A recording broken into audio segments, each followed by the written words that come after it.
job where I had to go out into the field and find samples for these people to work with, and set up, meetings with principals all over the country. I loved that. I mean, because it was a whole array of different skills, talking to people, working with people, setting things up, organizing it, and then implementing this whole training of it with the people, So, it's great. I loved it. It was like one of my highlight jobs that I can remember. Didn't get paid hardly anything, but I loved it. Now think about a job that you didn't like. Did the same factors, salary, coworkers, responsibilities, or environment have an influence? But one job I had, I really primarily ended up not liking it due to the atmosphere. And I felt like the atmosphere was really oppressive. Like there was this environment, it was really oppressive. I didn't feel like I could speak about what was really going on for me, like truthfully, like there was a problem. Highly political spot, not my position, but the place was highly political. And I didn't feel valued, I really felt that I was sort of the low end of the scale and pretty expendable, like, well, whatever, you're not going to work out, we'll get somebody else. If you are in a job where you feel that the environment and the work you're doing is conflicting with your values, you're going to be drained before you go into work that day because you know it's not going to be a pleasant environment for you. There's much more to a career than just landing a job. How you think about your work is affected by many factors, and often the least important factor affecting job satisfaction is your salary. Sometimes people just make decisions about the career based on what's in vogue right now, what is trending, what pays the most. And one of the things that I feel very strongly about that's not the way to make a decision about career. People are most motivated when they're doing work that engages their interests, personality, and skills. Very important for people to find out what their values, skills, interests, and their needs. And many a times, what I do is that I help them integrate all of the results of the assessments. And then, based on all of that, we begin to brainstorm possible occupations. As you do your research, you're probably seeing how some careers are a better match with your personal career profile than others. What do you think of this as you look at it, as you look at where the skills cluster? Does this look right? Does it really fit? Yes, it does. The utility. And then it makes the aggregate of the job, what I really want to do. It says, I don't think this is where you're strong, this is where you're solid, with your strength over by the solid. It flows with life when you think about what you really want to do, what's going to bring you happiness.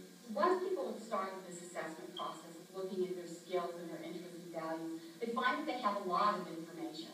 And one of the first things that we encourage them to do is to start prioritizing that information.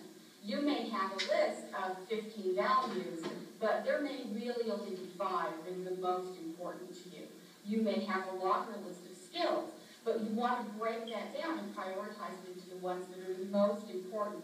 Now, what most people find is they've got some kind of way of documenting this information. They're keeping a notebook, they're keeping a journal of some kind, so that they can keep track of these lists that they're making, because it's a lot of list making as well, and keep track of what their priorities are. As they're looking at occupations and looking at jobs, they can refer back to what they said their priorities were and see how those opportunities match their priorities.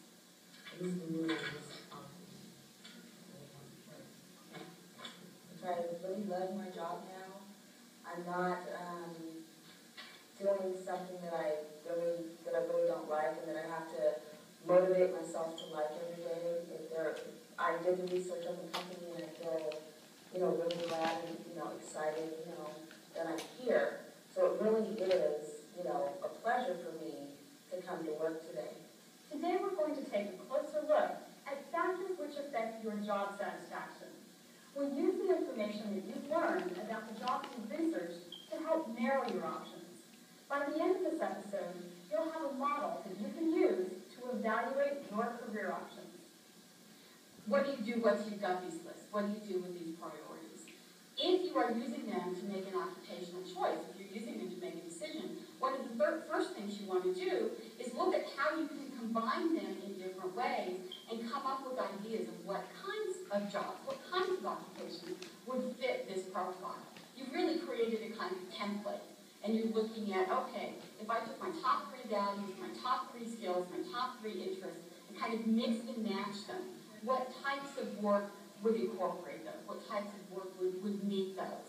You've really created a kind of template, and you're looking at, okay, if I took my top 3 values, my top 3 skills, my top 3 interests, and kind of mixed and matched them, what types of work would incorporate those? What types of work would meet those? You're taking this course to learn how to find careers that really excite you. In other words, you're trying to find work that you're motivated to do. So if you have a key value of family, then as you are exploring the occupation, as you are exploring places that you might want to work, you're going to be asking people questions. How is family valued, and what kinds of personnel policies do you have that support this value? Talking to people in the field and saying, how do you spend time with your family? How do you make that value fit in?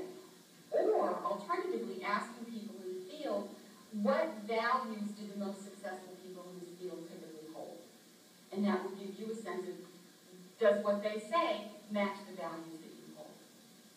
Let's look at career options through another lens, the 3 C's. Terry Bloomberg and Margaret Dodge Holden, authors of the Women's Job Search Handbook, identify content, conditions, and compensation as 3 essential aspects of every job. They define content as the tasks and abilities you want to use regularly.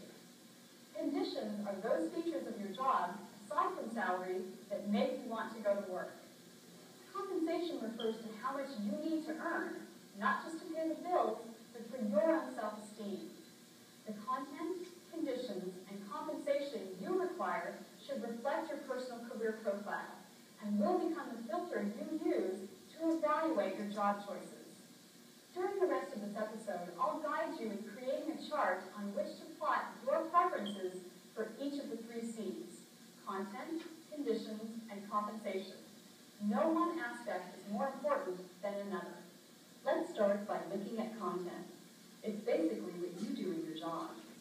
You'll compare what you know about yourself to the content of a given career.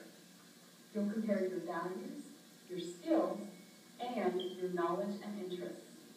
Let's start with values. Go back to your personal career profile and remember how you've described yourself. For example, you might define yourself as hardworking, honest, and creative.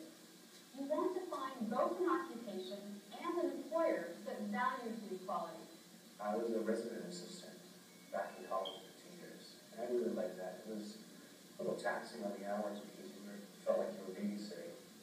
But I liked it because of the fact that I was interacting with people, and it was a college environment, a lot of young people, and it was the whole fact that I was considered a leader on my building, on my floor. I like to feel that. I like to feel that people look up to me and I have a responsibility. Go back to your personal career profile and record your top values on your chart. Skills include specific ones that you must have in order to perform the job tasks, such as computer skills, as well as the basic skills that employers